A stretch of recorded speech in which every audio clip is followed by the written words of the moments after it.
I always loved building things, tree houses and things like that, with whatever there was around, and there wasn't very much because it was the war. So there was quite an outdoor life I had. My mother was an art teacher, and my father was an aircraft engineer. Although I didn't know him, he died when I was 2 in the war. So that if you combined engineering with art, I suppose at some level you get architecture. Exactly how you put that. Tell us about architecture school and why you went to where you went. My elder sister, who's about 6 years older than me, went to the Royal College of Art and had a, how shall I put it, whale of a time, and basically ran off with one of the lecturers there and when he graduated, they went up to Scotland and he got a job teaching in the Edinburgh Art College. And he took me around the art college one day. It was very hands-on, Edinburgh. The first project you got there was how to hold a brick 1 metre off the ground with supports 1 metre apart. And you could do it in any means you could think of, with bits of angle iron or sugar cubes or whatever. So how did you keep your brick 1 metre off the ground? Well, I did a parabolic arch in laminated balsa wood with just a little disc on top. And of course the question was that you then sort of walked up with your brick and you put it on. Well, if the whole thing collapsed, then you somewhat failed. But it worked. And they were very keen on structural engineering there. There's 1 or 2 really good engineers teaching the course. They thought it was sort of par for the course to know about how the Forth Bridge worked, and a bridge is kind of done by Scotsmen all around the world, as so many engineering projects were. As a matter of fact, I was just thinking about the Glasgow School of Art Fair, and of course I was thinking back to Edinburgh, and the number of things that we could have started fires that we did then. I mean, the jewellery department, they all used blow torches and so on. I learnt to weld in the basement there. I mean, I don't remember any special fire things at all, but it was quite expected of you. You wasn't any sort of. We all had to learn to weld. Wasn't some sort of special thing. What happened after Edinburgh? I got the feeling that, the sort of London was calling. Exciting things were happening down there. I applied to the AA.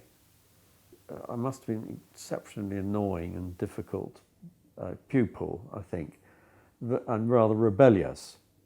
In fact, I do remember getting all the students to go on strike. I thought it was utterly ridiculous to have to remember, all this technical stuff, when all you had to do is to look it up in a book. And I campaigned to get people allowed to bring books into all exams. And in fact, they agreed to that. But of course, the exams just got harder. And all the same people who were going to fail failed anyway, whether they had a book or not. So I always thought, particularly with the structures exams, all the same people who couldn't do maths, they still couldn't do maths. But I think it raised the level of operation above, just sort of parrot stuff, which I think was worth doing. During that time, we had the whole thing of you could either do what you're asked to do the program for a primary school or whatever, or you could write your own program,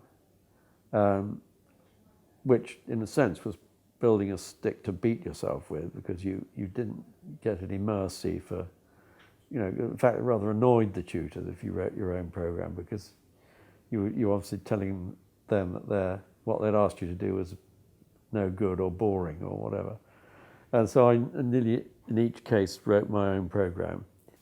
I did my thesis on film, where everything kind of moved and changed in an organic way uh, as to where the centres of interest were.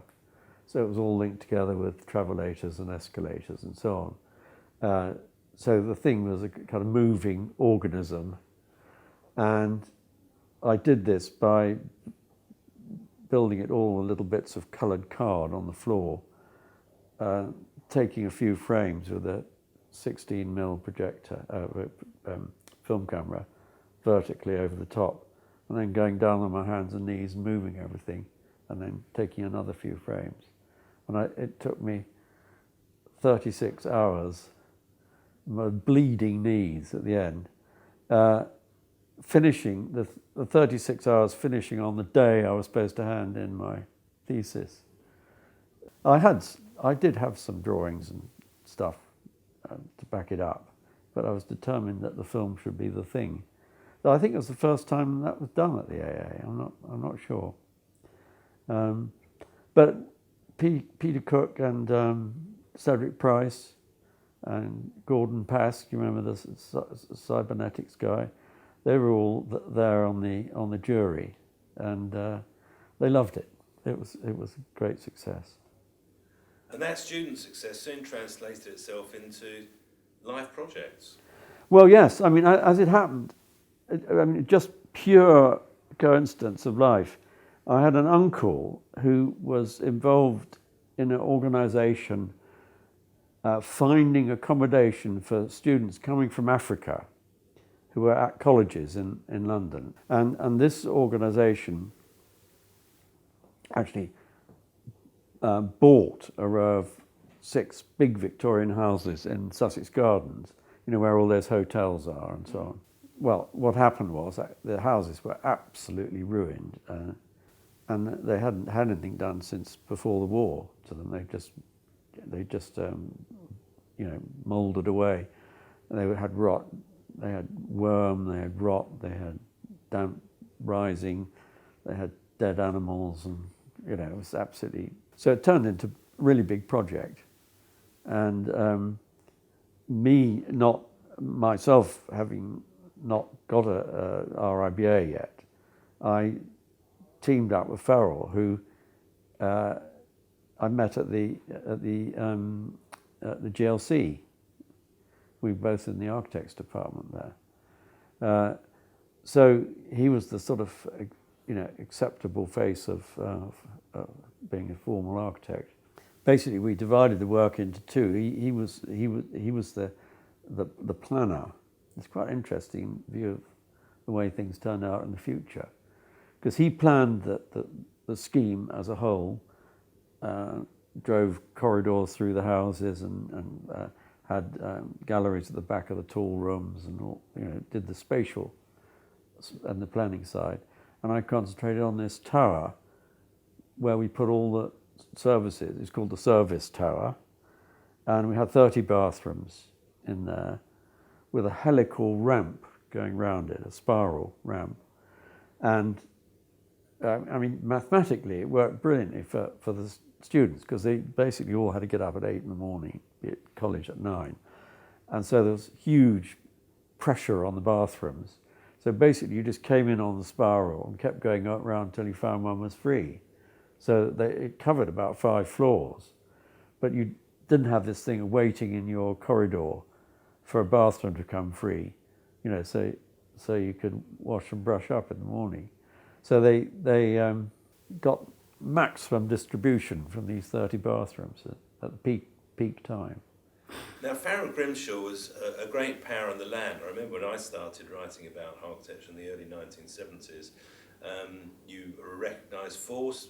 One of my first editors of building design lived in a Farrell Grimshaw apartment building on the road up to Lord's.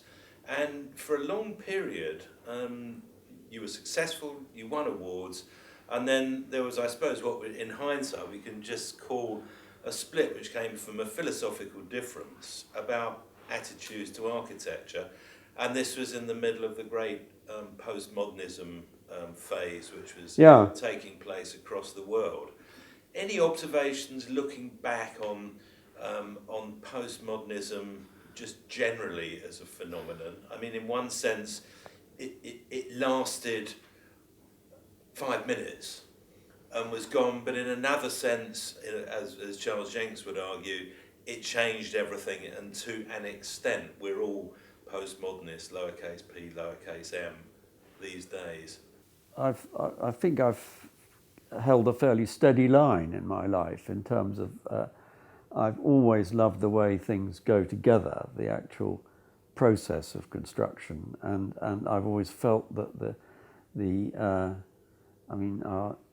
our second book was called Structure, Space and Skin, and I've always felt this idea that a good building had to have bones, it had to have structure, it had to, the structure had to have meaning, it had to be there for a reason, for the distance it was spanning or the weight it was supporting, the very basics of architecture, then gradually becoming hopefully more sophisticated with the cladding, and eventually cladding which started to respond more to the environment and so on.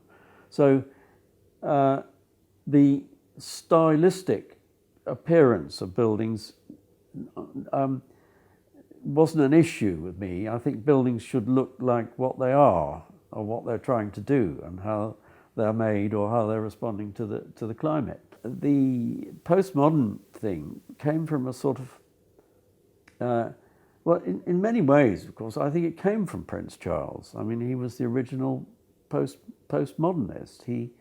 He sort of, you felt he carried round with him that sort of clutter of pediments and columns and so on, which someone who grew up in palaces, you might expect to. Impedimenta. Yeah, impedimenta. And you couldn't imagine, I'm sure he couldn't imagine being in a room, for instance, without a cornice. He wouldn't be able to get his mind around something like that. So somehow the postmodernists latched onto the idea of using vestigial bits of the past to sort of what they claimed was to humanize or make buildings more recognizable to the people at large, which, I mean, is an absolutely kind of pathetic concept, because buildings always looked like the age they were built in, actually, whatever you do. I mean, you look at the average English high street, it probably covers about 400 years, and nobody has ever thought about copying backwards. They just built what they could with what they had at the time.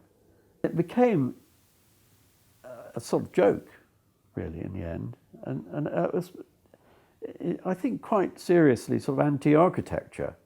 You could sort of, it was pushing architecture towards stage scenery, which you could just bang up any old way, and could be knocked down any old way. If somebody were going into practice today, as the young Nicholas Grimshaw was in the mid to late 60s, any advice that you would offer? I'd probably just say, do it. It doesn't matter if it's a garden shed. You can't be proud as an architect. You can't have all this stuff about architects having a vision, what the hell they want to be. I mean, it's not like that. You've got to be prepared to absolutely start with sheds and back extensions and conversions and anything you get your hands on, simply so you're doing it and you're building up your vocabulary and your palette of materials over the years. I mean, that's one thing I really did learn at Edinburgh, that how to build brick walls and stone walls and things like that. You need to know about the process of construction and also the drawing side and the beauty side. You've got to know, you've got to understand your palette. That only comes really from from slogging away at it. So my advice is find a distant relation and get them to let you do a back extension and start from there.